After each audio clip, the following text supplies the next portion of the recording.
प्रिय बच्चों, online classes में आपका स्वागत करते हुए उत्तर प्रदेश माध्यमिक शिक्षा बोर्ड के अनुसार जो संशोधित पाठ्यक्रम आपको पढ़ने हैं हिंदी में, उसमें काव्य के जो प्रथम कवि हैं महाकवि सूरदास जी हैं। सूरदास जी को हम पढ़ेंगे। उनकी रचनाओं को पढ़ने से पूर्व हम उनके जीवन परिचय को संक्षिप्त रूप से जान लें और थोड़ा सा हिंदी साहित्य का इतिहास भी हमें जानना ज़रूरी है, जो कि बोर्ड की परीक्षा की दृष्टि से उसमें निर्धारित अंक होते हैं और उसमें आपको उससे प्रश्न पूछे जाते हैं।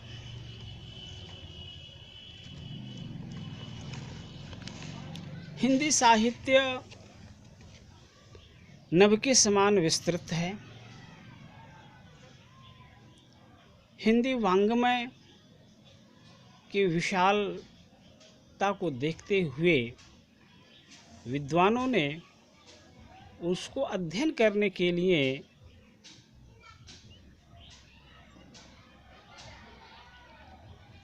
सगुण और निर्गुण दो शाखाओं में बांटा। सगुण शाखा को ही हम सगुण शाखा को दो हिस्से करते हुए एक रामाश्रयी शाखा था और एक कृष्णाश्रयी शाखा। उसी तरह से जो निर्गुण शाखा है, निर्गुण शाखा को भी हम अध्ययन के सुविधा के लिए दो हिस्से करके पढ़ते हैं। एक प्रेम मार्ग है और एक ज्ञान मार्ग है।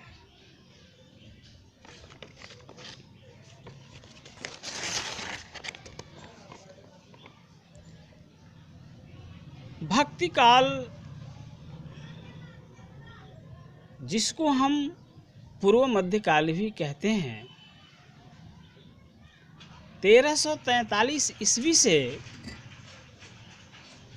1643 ईस्वी तक इसका कालखंड चलता है।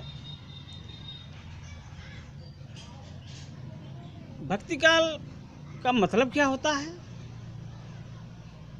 जिस काल में मुख्यतः भागवत धर्म के प्रचार प्रसार के परिणाम स्वरूप भक्ति आंदोलनों का सूत्रपात हुआ, उसी को ही हिंदी साहित्य के इतिहास में भक्ति काल कहा जाता है। इस युग को हिंदी साहित्य का पूर्व मध्य युग भी कहा जाता है, परंतु आचार्य रामचंद्र शुक्ल जी ने जो काल का निर्धारण किया, उससे ज़्यादा विद्वानों ने सही माना। अतः शुक्ल जी ने इस काल का निर्धारण 1318 से 1643 ईस्वी तक किया।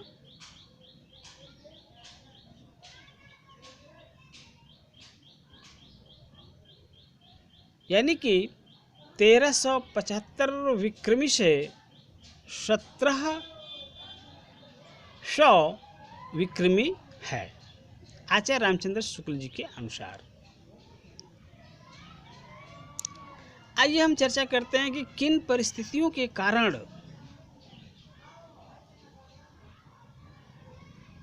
भक्ति काल अस्तित्व में आता है। संक्षिप्त रूप से राजनीतिक परिस्थितियां, भक्ति काल का आरंभ दिल्ली के जो तत्कालीन सुल्तान थे मोहम्मद बिन तुगलक के राज्यकाल में हुआ। सामाजिक परिस्थितियां क्या थीं? भारतीय समाज वर्णों जातियों का विशिष्ट स्थान है। तमाम जातियों के आगमन इस देश में हो रहा था। खास तौर से वे देश जो कुछ जातियों पर द्वेष रखते थे, छुआछूत के नियम अति कठोर थे, व्यापक थे। समाज में स्त्रियों का स्थान एकदम निम्न था। पर्दा प्रथा बहुत जोरों पर थी और समाज में ऊंच नीच का प्रबल भावना थी। तत्कालीन साधु समाज पर भी पाखंड की काली छाया मंडराने लगी थी। दैनिक जीवन, रीति रिवाज, रहन सहन, पर्व त्यौहार आदि की दृश्य तत्कालीन भारतीय समाज सुविधा संपन्न और असुविधाग्रस्त इन दो वर्गों में स्पष्टतः विभाजित था। प्रथम वर्ग राजा महाराजा, सुल्तान, अमीर, सामंत और सेठ साहूकारों का था और दूसरा वर्ग जो है किसान, मजदूर, घरेलू उद्योग करने वाले आम जनता का था। पहला वर्ग ऐश्वर्य में डूबा हुआ था और दूसरा वर्ग जो है विपन्न और दुखी था। खेती न किसान को, भिखारी को न भीख बलि, बनिक को बनिज न चाकर को चाकरी, जीविका विहीन लोग सीध मान सोच बस, कहें एक एकन सो कहाँ जाए का करी। तत्कालीन समाज की गोस्वामी तुलसीदास ने बड़ा सटीक वर्णन किया है। ये तो सामाजिक स्थिति रही। धार्मिक परिस्थिति क्या रही? धर्माचार के नाम पर अनाचार और मिथ्याचार पलने बढ़ने लगा था। पल भी रहा था, बढ़ भी रहा था। ऐसे समय उसे किसी समन्वयवादी दर्शन की जरूरत महसूस हो रही थी आम जनमानस को, जो जीवन की सहज अनुभूति पर आधारित हो। तो धार्मिक परिस्थिति भी भक्ति काल के उदय में एक महत्वपूर्ण योगदान देता है। साहित्यिक परिस्थिति भी देख लेते हैं। साहित्य की समृद्धि की दृष्टि से तो भक्ति काल हिंदी साहित्य का स्वर्णिम युग था। भक्ति की जो पुनीत धारा इस युग में प्रवाहित हुई, उसे अभी तक जनमानस में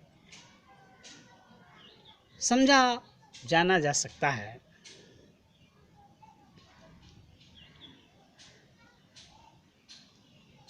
तो ये परिस्थितियां रही भक्ति काल के उदय की, और आपको मैंने संक्षिप्त रूप से जानकारी दी।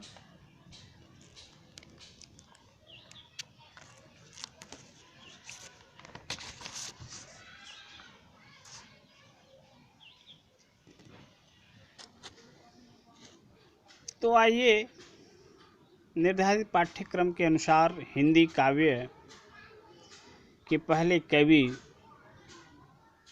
महाकवि सूरदास के संदर्भ में पढ़ते हैं। उनके जीवन परिचय को भी जानने का प्रयास करते हैं। अष्टछाप के सर्वश्रेष्ठ कवि सूरदास का जन्म वैशाख सुदी पंचमी सन 1478 ईस्वी में आगरा से मथुरा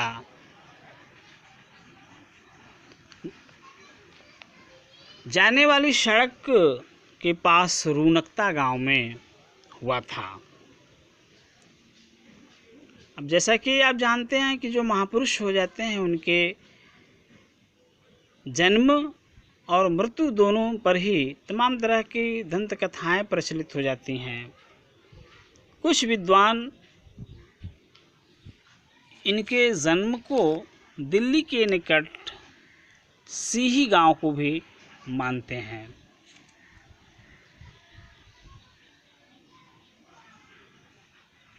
ये बचपन से विरक्त थे और गऊ घाट पर रह करके विनय के पद गाया करते थे। एक बार वल्लभाचार्य जी को अपना स्वरचित गीत सुनाया और वल्लभाचार्य जी ने इनको कृष्ण लीला का गान करने का प्रस्ताव दिया था, सुझाव दिया था। वल्लभाचार्य के पुत्र विठलनाथ जी ने अष्टछाप नाम के एक कवियों का संगठन बनाया था, जिसमें सूरदास जी प्रमुख थे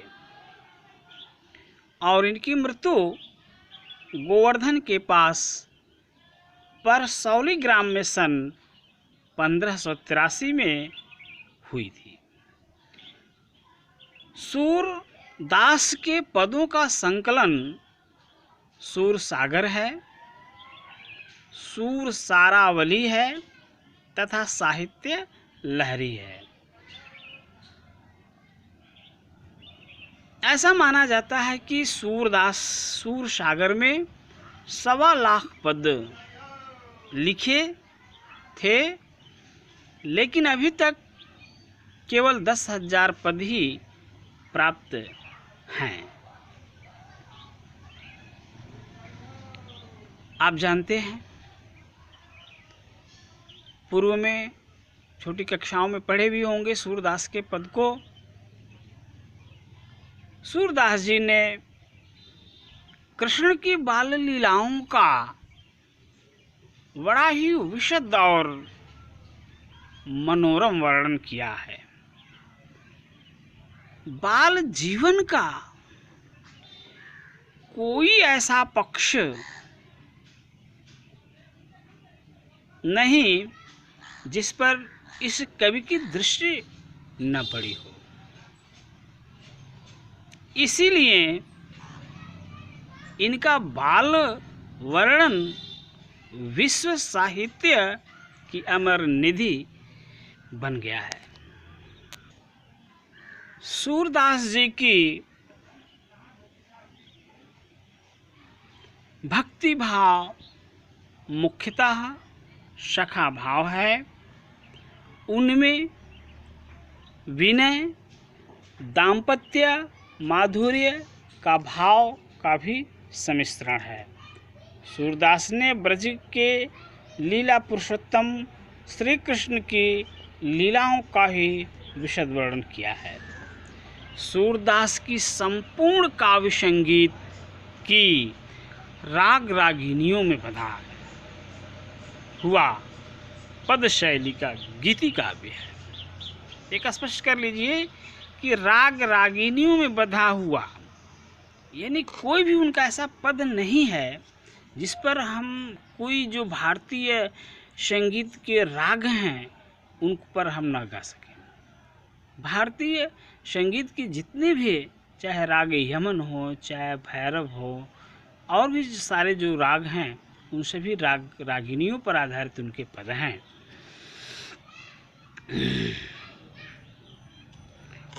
उसमें भाव साम्य पर भी आधारित उपमाओं, उत्प्रेक्षाओं और रूपकों की छटा देखने को मिलती है।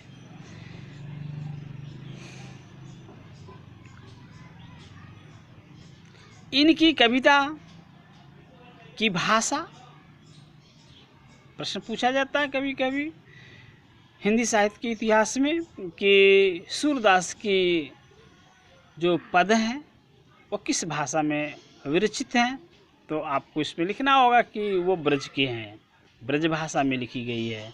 इनकी कविता ब्रज भाषा में है। माधुर्य की प्रधानता के कारण इनकी भाषा बड़ी प्रभावोत्पादक हो गई है। व्यंग्य, वक्रता और वाग्गी व दग्धता सूर्य की भाषा की प्रमुख विशेषताएं हैं। और एक और विशेषता है सूरदास जी की, इन्होंने मुक्तक शैली को अपनाया। कथा वर्णन में वर्णात्मक शैली का प्रयोग हुआ है। समग्रतः इनकी शैली सरस एवं प्रभावशाली है। प्रिय बच्चों, सूरदास जी का जो पहला पद है वह विनय का पद है। बड़ा ही सुंदर मार्मिक तरीके से आपने भगवान का वंदना किया है, तो उसी के क्रम में हम लोग भी वंदना करते हुए आज की पाठ का श्री गणेश करते हैं। चरण कमल बंदो हरि राई, चरण कमल बंदो हरि राई, जाकी कृपा पंगु गिरि लंघें, अंधे को सब कछु दरसाई, अंधे को सब कछु दरसाई, बहिरो सुने गूंग पुनि बोले, बहिरो सुने गूंग पुनि बोले, रंक चले सिर छत्र धराई, सूरदास स्वामी करुणामय, सूरदास स्वामी करुणामय, बार बार बंदो तिहि पाई, बार बार बंदो तिहि पाई। ये सूरदास जी का पहला पद है, विनय का पद है, विनीत भाव का पद है।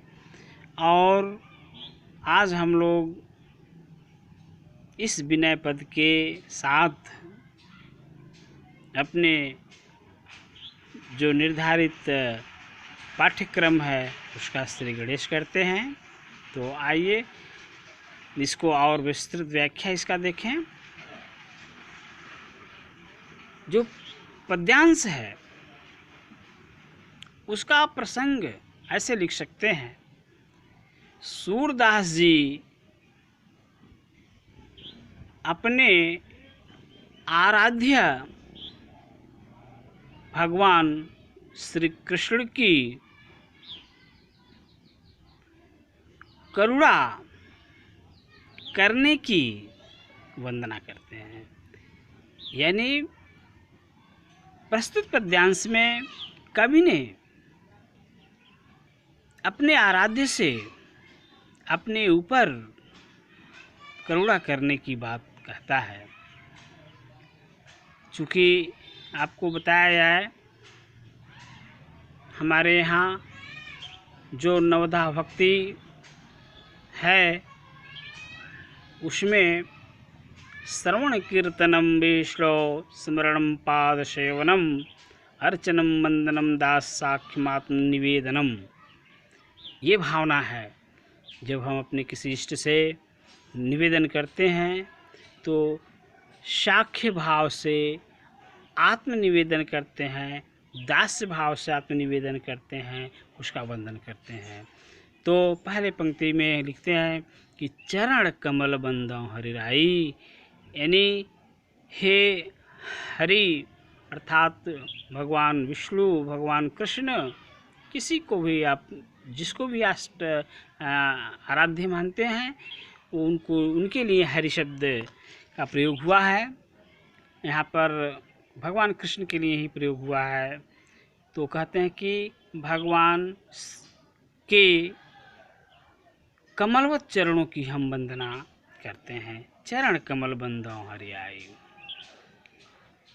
अब भगवान के जो गुण हैं उनकी आप व्याख्या करते हैं। जाको कृपा पंगु गिरि लंघे, जाकी कृपा पंगु गिरि, यानी वो भगवान जिसकी कृपा से पंगु व्यक्ति भी गिर यानी पर्वत को लांघ सकता है और अंधे को सब कुछ दर्शाई, और अंधा व्यक्ति को सारी चीज़ें दिखाई देने लगेंगी। फिर कहते हैं बहिरो सुने गुंग पुनि बोले, रंग चले सिर छत्र धराई। कहते हैं कि बहरा है तो वह सुनने लगेगा, गूंगा है जो बोल नहीं पाता है वह वाचाल हो जाएगा, पुनः बोलने लगेगा। जो रंक है यानी कि भिखारी है, वो भिखारी सिर पर छत्र धारण कर सकता है, यानी कि राजा हो सकता है यदि उनकी कृपा हो जाती। तो फिर कहते हैं सूरदास जी कि सूरदास स्वामी करुणामय। सूरदास जी कहते हैं हे करुणा के स्वामी, बार बार बंदों तिहि पाई, मैं आपके कमलवत चरणों की बार बार वंदना करता हूँ। आज इतना ही। अगले अवसर पर अगले दिन फिर हम लोग मिलते हैं शेष पदों के साथ। जय हिंद।